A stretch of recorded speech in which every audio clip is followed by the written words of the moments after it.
Keiichi Tsuchiya drifts using 6 different drift techniques. サイド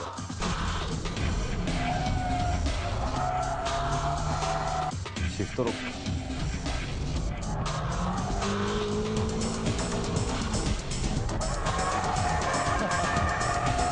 パワーオーバ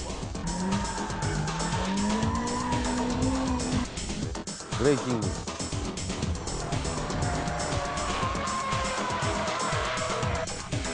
ェイント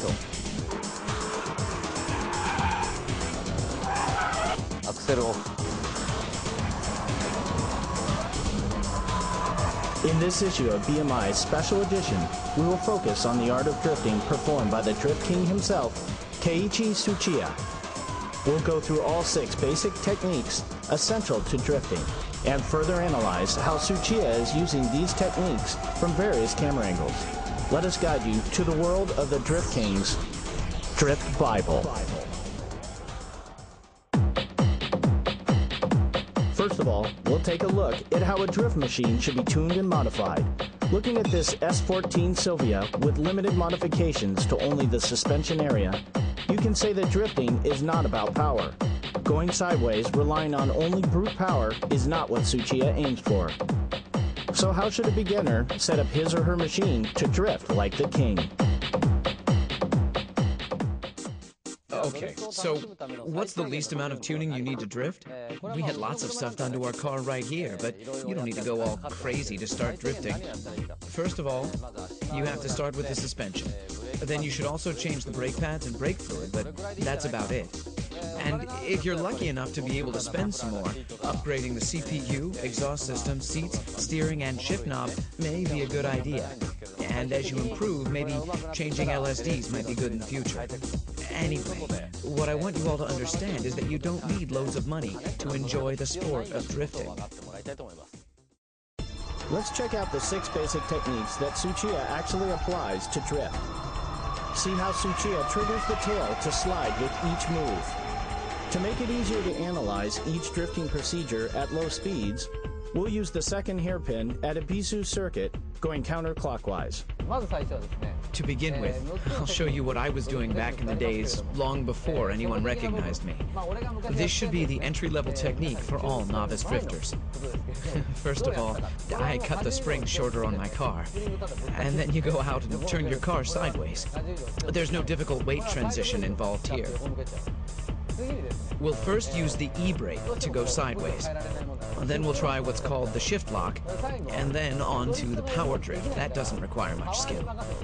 I'll show you these 3 techniques.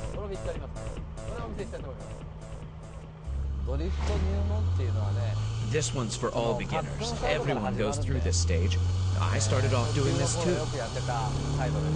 This drifting relies all on the e-brake. Straightaway, brake, toe, and e-brake. Right there. Just like this.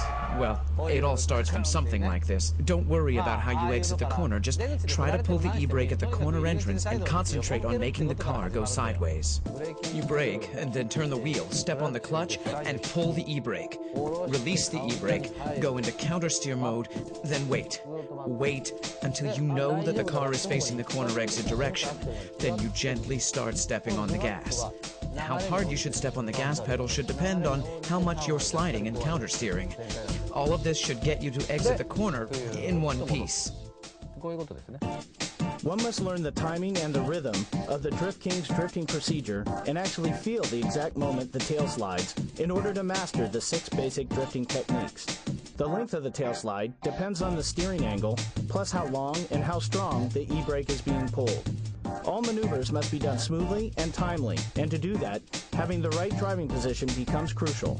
This is a must in order to give a car a quick countersteer and respond to the car's slightest movement. Let's check out how Tsuchiya is controlling the gas pedal from the outside. You can see he's controlling the drift without opening the gas all the way. The timing to pull the e-brake is almost synchronized with when the brakes are let off.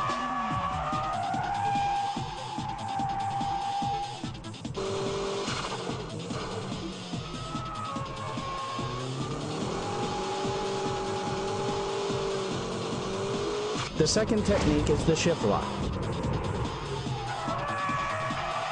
Notice that Tsuchiya's right foot is not doing the heel and toe move. Okay, let's now look at the shift lock. I used to do this on snow and wet surfaces. I don't recommend to do this on dry roads, but here we go.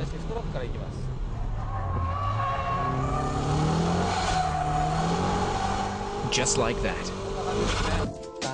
Kick the gas all the way in third gear. Brake, steer, then boom.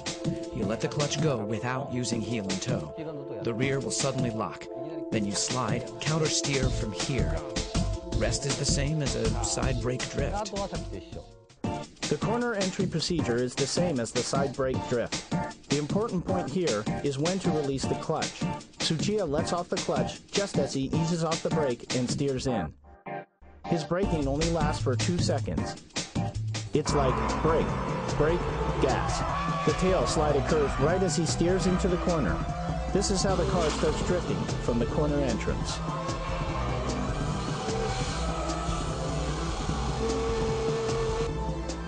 In power over drifts, throttle control is the key.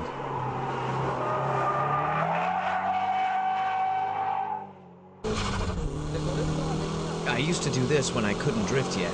I'd brake like this and try to drift, but I couldn't because I was too scared. So the only thing I could do was to step on the gas all the way at the corner exit. I used to practice this on the snow as well. When you can't do anything about the strong understeer at the corner entry, you should try this on snow or on a wet surface to practice. Steer into the corner even if you feel the understeer, and at the corner exit, just floor the gas and make your car go sideways, and as you exit, countersteer. This should be the easiest way to drift at the entry level rather than side brake drifting and shift lock drifting. You should practice this on a slippery surface, and remember not to step on the gas until you reach the corner exit point. Because if you give too much gas before this clipping point, you'll end up understeering. In this case, the corner entry is the same as before, gradually opening up the gas until the clipping point. Then Tsuchiya loosens up the gas for a moment, and then he kicks in the gas pedal to get the tail sliding. Power over drifting needs strong front tire grip. This is the reason why Tsuchiya loosens the gas to make the weight shift to the front. By this time, you've mastered the entry-level drifting. And if you're in control of the car's weight transition, you can pull your e-brake lightly. Just a tad so that people watching can't even tell you're pulling the e-brake. Then you'll learn how to drift using shift lock and braking. But this entry level is a good starting point for all beginners. How is the weight transition being done? Let's check out the braking drift.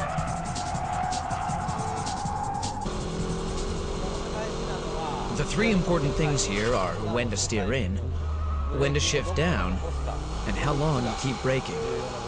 These are the three most important factors. Okay, I'm in third gear, I'm stepping on it, I'm speeding, then brake. How much you brake is crucial. If you kill the speed too much, you'll end up stopping before you drift like this, and with understeer. So you'll need a fair amount of speed even when you begin braking. Slow down to about 70% on the straightaway, then let go. Let go of the brake and steer into the corner. Here, you're a little overspeeding. If you brake through the corner, you'll end up with understeer, so first brake and then turn, heel and toe and steer in towards the clipping point. You'll be overspeeding here as well. Then you shift down to second gear while leaving your foot on the brake. Let's say you're running around 5,500 revs when you shift down to second gear. Release the clutch like you're running around 5,400 revs, but don't let the gears lock. It's similar to shift lock drifting, but you don't lock the rear tires with braking drift. Anyhow, that's how I do it. Sometimes I drift by only braking, like through corners where I can enter and exit in second gear. I step on the brakes, leave the brakes on, then turn, and I brake once again towards the clipping point. Then the car starts to slide. With this kind of drifting, I concentrate on the front and rear brake balance. If only the front brakes work and the rear don't, it's impossible to brake drift. You can't control the shifting weight of the car if only the front brakes work. Obviously, braking is the key here. Tsuchiya is not braking hard at all. He's stepping on the brake with a certain rhythm to adjust the speed. If you coordinate the steering work to the braking, you're a step closer to Tsuchiya's braking drift.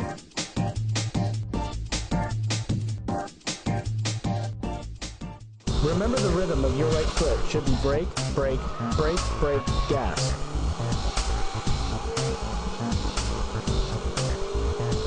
Steering into the corner and shifting down should be done simultaneously.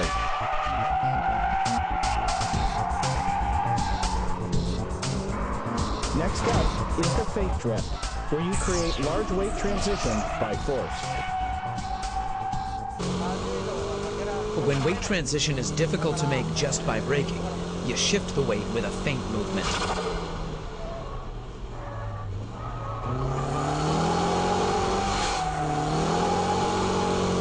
Quickly steer like this, and at this point, my foot is off the gas. And when I juke the car like this, the car bounces back with the weight, and that's when I step on the gas pedal.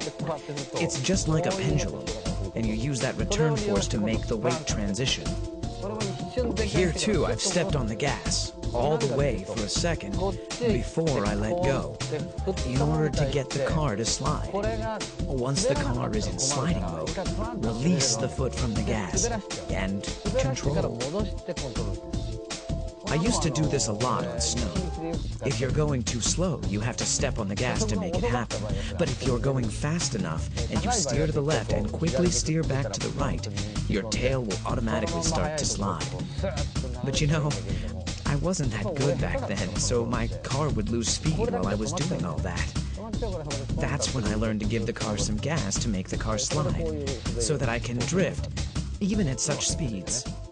Because of the inertial force from the feint action, the braking doesn't have to be as strong as the braking drift.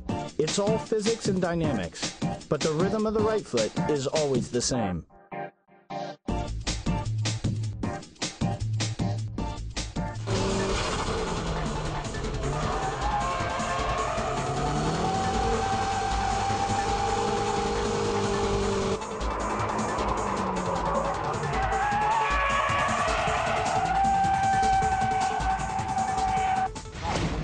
Okay, shall we try this dynamic drifting? This one's pretty difficult, so even professional racing drivers like us can't always get it right. Drifting begins from stepping off the gas, just like the Fuji Speedway's 100R or the final corner at Tsugo.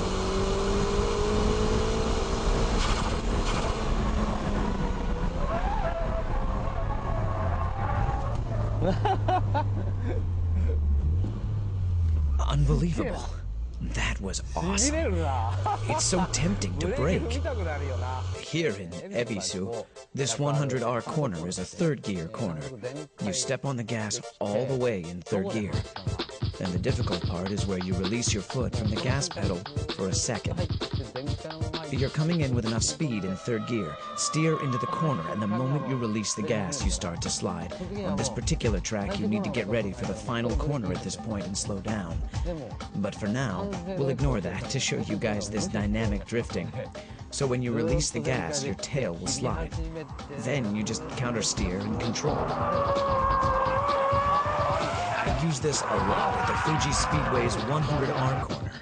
I charge in without braking and just instantly let go of the gas. And when the tail starts to drift, I just counter steer and slam on the gas as I exit the corner. You do this at the final corner at Tsugo. There are some cars that can plunge into the corner without braking at all. In a Miata, you can dynamic drift at Maze, go right in at full speed, and by releasing the throttle, you can initiate the tail slide. From there, it's just counter steering and stepping on the gas again at the exit.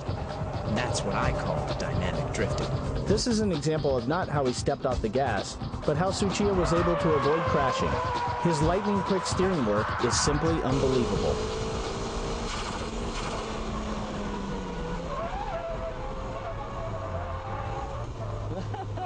So that was dynamic drifting, which is the ultimate form of all drifting.